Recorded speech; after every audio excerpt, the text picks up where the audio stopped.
How do you know if someone is about to attack you? Well, obviously not everybody's just going to be like, we're about to attack you. In fact, very few.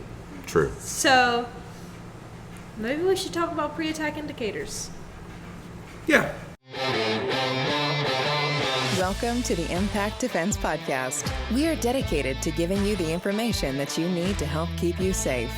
Now let's join our hosts, Brian, Jada, and Kylie. All right, Kylie, you're going to do this ad in a British accent. Okay. Take it away. This episode of the podcast is brought to you by Atomic Bear. This is much better than the pirate. Much more convincing. Yeah, okay. And what can you find at Atomic Bear, British Kylie? There you can find some self-defense tools. Even her was British. And some wind. As well as some wilderness gear. Blah, blah, blah. I was trying to say it in a British accent. Do you guys not say W's? And some wilderness gear. Visit theatomicbear.com and use the coupon code IMPACTDEFENSE. It gets 20% off of anything that you purchase. Cheerio. Okay, so she's, well, not probably the best British accent. That's a lot better than the pirate accent. Probably better. It's probably a mix between British and Australian. Well, there's a lot of. No, there was no Australian accent. No, you did. You Okay. did. You did good with I was that. full That's on fine. British. But I don't. Good job.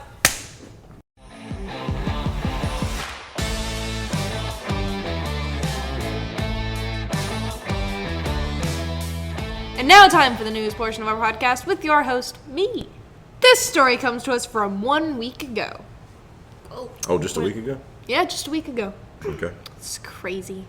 Now, please don't mind the butchering of this story. I stole it off of a YouTube clip of a news report instead of being able to read it. So there was a teenager that was going into a Taco Bell, and as he was moving in, there were two teenage boys that started harassing him. I don't know if they had a history or what, but the two teenage boys that were harassing him said that they were going to come back for him, and then they left. He went into the Taco Bell, sat down, and called his mother, who was a local high school teacher. She showed up to pick him up, and as they were going out to the car, the two boys came back just in time and started beating her teenage son.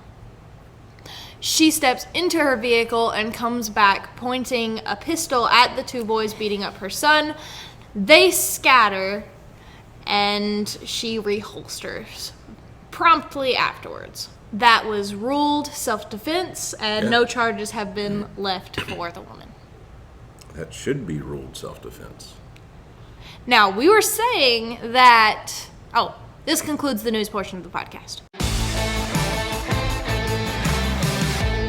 As we were saying earlier, not everybody tells you they're going to attack you. Yeah. In the situation of those boys, though, they said that they were going to come back, and he acted on it. He made sure to call someone and didn't leave the restaurant until his mom showed up. Mm-hmm. She came, and she was armed and prepared to defend her son. In that situation, she didn't have to actually discharge any rounds. Good. All she did was pull it out, and point. Yeah. And point. Scared them off and promptly reholstered. So I love in the video because you can see her like tucking her arm around her son, and but yeah. No, that's really good. It's good in a lot of different ways. Good that she didn't have to actually use it. Good that it was used as an intimidation tool. But also good that she had it and had the availability to use that. And honestly, good that she didn't have to get charged for it. Yeah. Yeah. So if they don't tell you they're about to attack you, what kind of things do you need to look for? We got... Attack indicators. Yes, pre-attack indicators. Pre-attack indicators. So these are things that you're trying to look for, scan for when you are out in public. We've talked about being aware. But you want to make sure that what are we being aware of? What are we trying to look for? So we're going to start kind of listing off a few things that you need to kind of pay attention to. Not every single person is going to display all of these things, but most people are going to display most of these things in this kind of situation.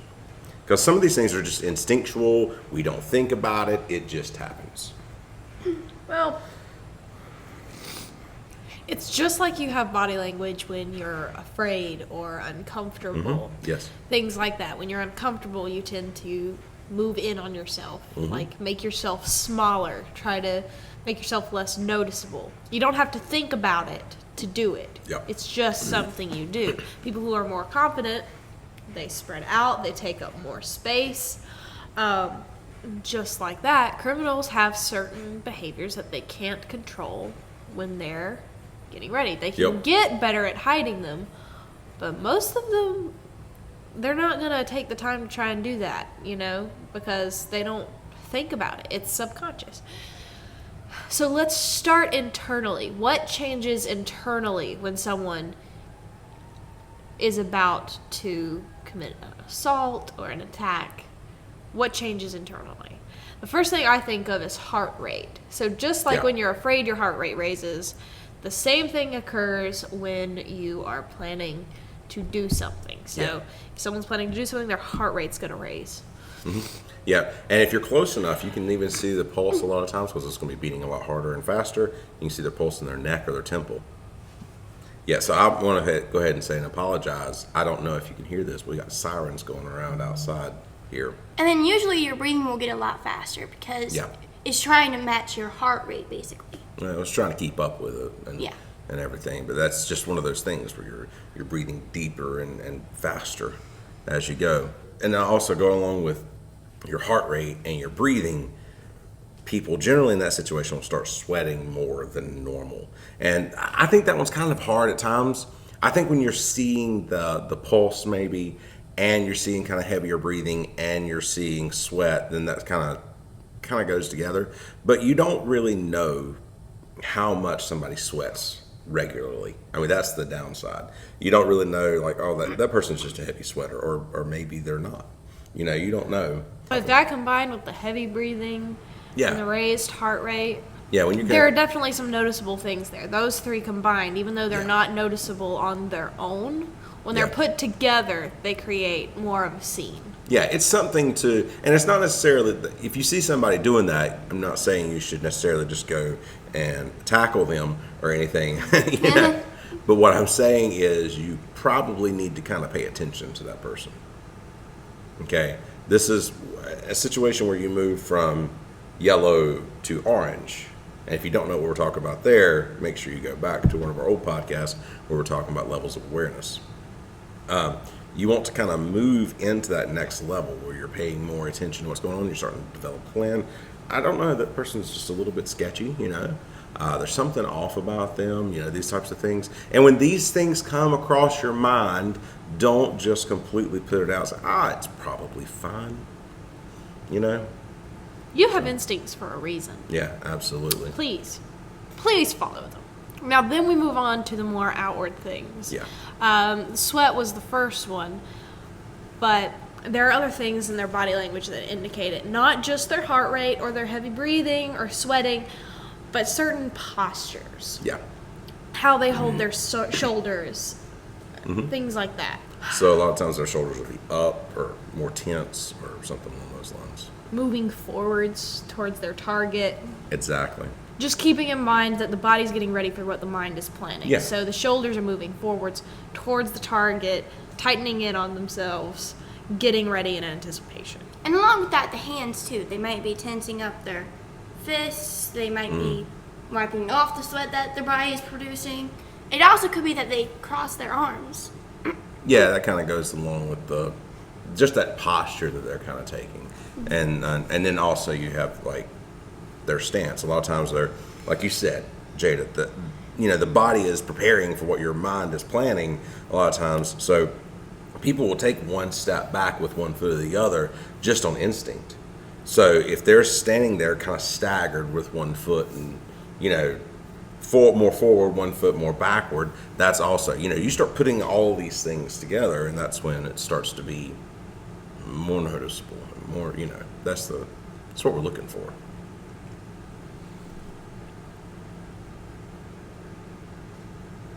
You want to talk about the last one? Eye contact? Because they're going to be either making no eye contact, refusing to make almost any eye contact, or they're making entirely too much eye contact, or they're looking at you like they're looking through you. That's kind of the three little things with the eye contact.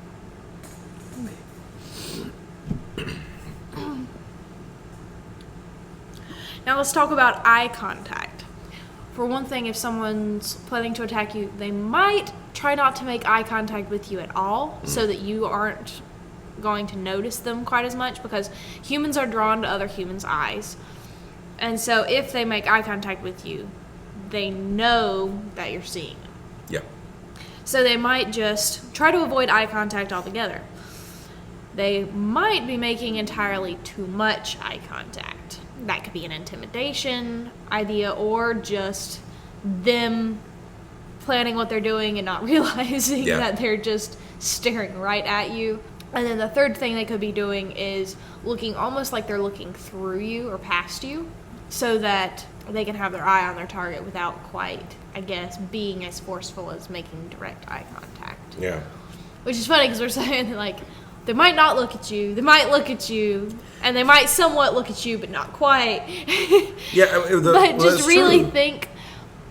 It's in a way that's not natural, basically. Yeah, just think about how people normally see you, because there might be accidental eye contact where someone is like scanning and then they just happen to catch your eye, but they still aren't doing any of the other signs, so they just happen to see you because they're scanning their environment and paying attention and doing what they're supposed to be doing in that situation. In that case, good for them. But when you pair that with increased heart rate and sweating and other pre-attack indicators, eye contact is intimidating. And also, someone working too hard not to look at you, there's a certain discomfort that goes with that that's just visible. Yeah. Have you ever been in a room with, let's think about most people. Have you ever been in a room with, say, your ex, okay? And you are really uncomfortable, and you know that they're probably uncomfortable too. Yeah. So you're working really hard